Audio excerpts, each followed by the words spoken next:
I know stuff irritates me, right? You rip stuff out like this and you do crap like that and you sort of wonder why you lose air. Anyway,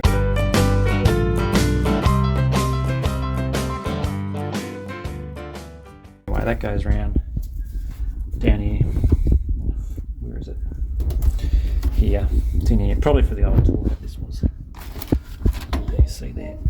And that will go... Just join that up. It looks like... I don't know.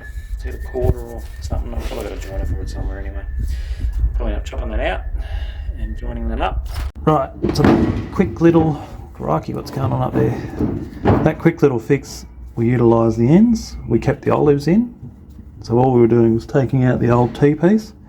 And then I found a union actually in another line which I took off.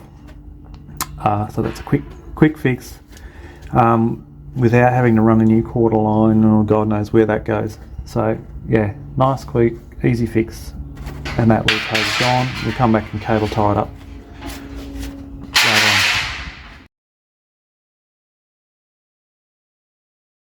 on. One side done. Don't think I worse than before.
Righto, so while work's going on above me to strip this thing out, we're going to just plumb an auxiliary air line in here.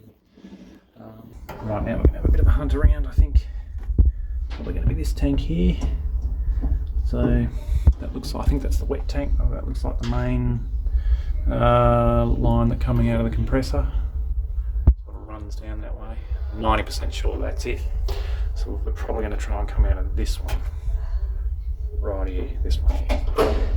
So after searching for somewhere to run the shop air, I actually come up the front here. Down the back was too hard to get to.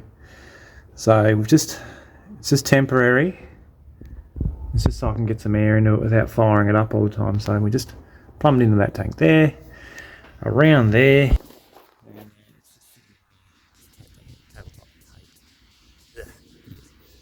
Cable type there. So that's probably where it's going to live in the long run, and be able to run airlines from there. I'll probably run another airline down the back just for tyres and stuff, and I'll make some fancy brackets and bits and pieces to do that, which you'll get to see. So anyway, that's the temporary shop air on. Back to pulling vinyl, and Leah's done a fair amount of this. Anyway, stick with me and we'll get the rest of this out.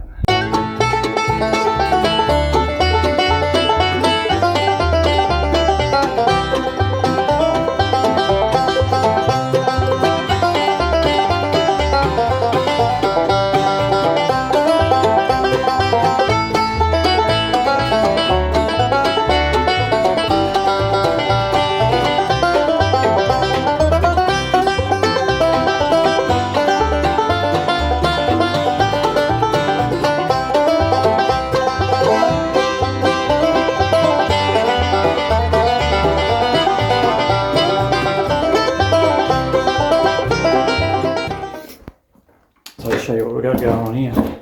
Far out top here. Okay, let's wheel through this for you. So we're gonna, because this coach was seat belt certified, so to speak. So every seat had seat belts in it. and we're going to utilise the original front seats. I think I've said it before. So this is a couple of lines, right? I'll try and explain as best I can. So we're keeping the original rake in the floor here and to that line back there as it should. Yes, I did think about just lifting the whole floor level all the way forward, but then we can't utilise that seat rail, right? So thinking a little bit clever, or being a bit clever, sorry, English, the more parts we utilise in the existing coach, right, the less things the engineer's got to sign off on, the less work I've got to get him or her to do. So we're going to level out the floor. You can see there where the level is. It's going to come out at that step line. It's about plus 75 mil from there. Probably that one, just there. I don't know, 100 mil. So the floor's going to be level all the way back. I'll make up some pieces and bits and pieces, and we'll go through. I'll show you how I do all that. Got plenty of gear here that does it.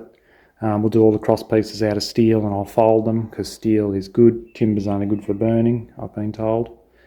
So we'll make all the stuff that's glued and screwed to the floor.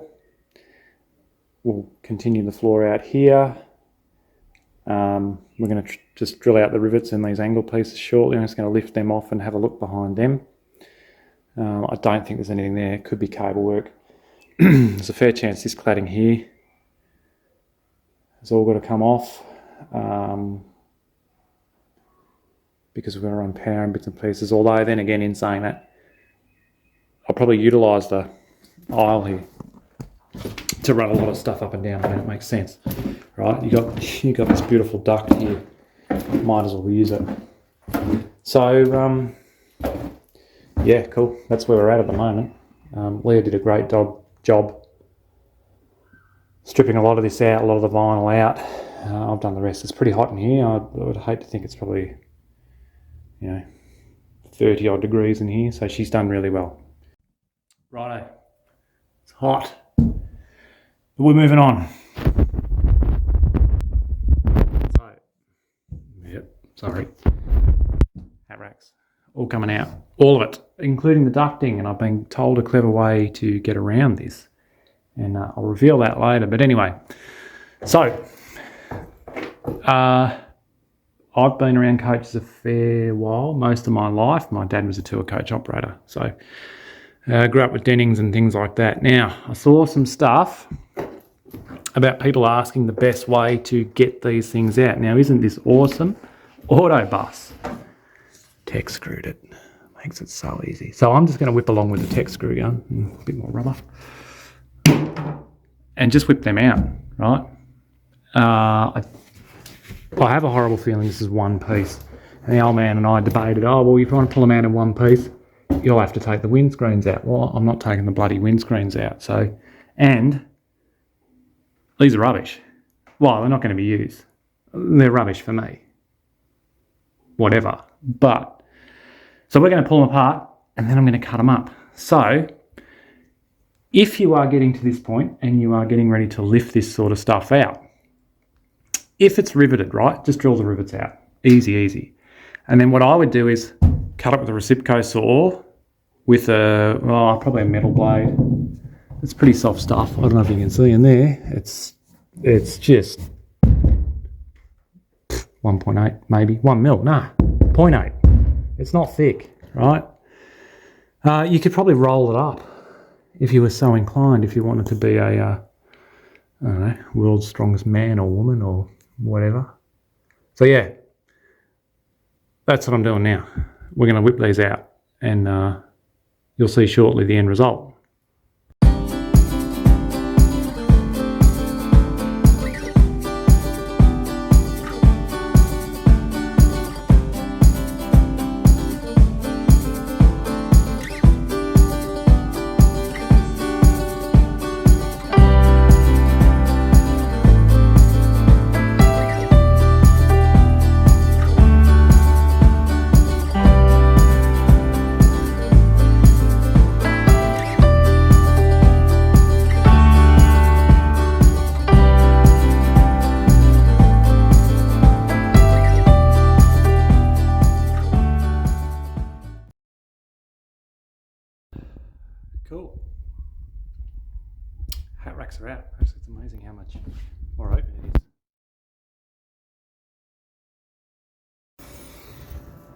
So I'm fast learning some of this stuff. Yes, I know there's access hatches, but you don't get access to everything. So, gonna need to be a bloody contortionist, aren't I?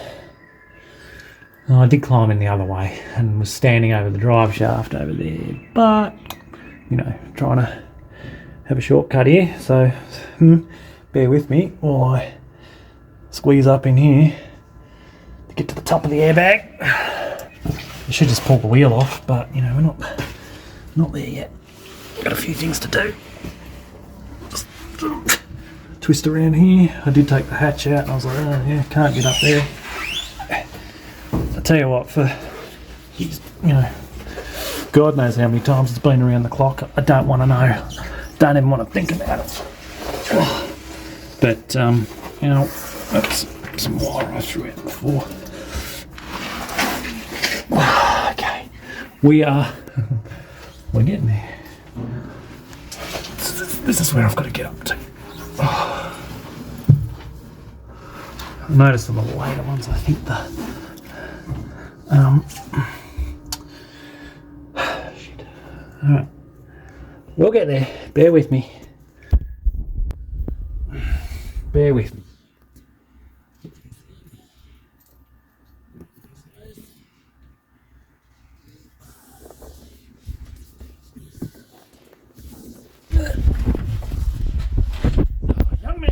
Young man's game. I'm a young man.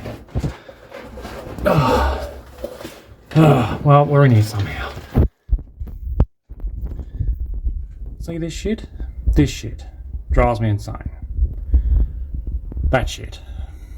Anyway, we'll fix it.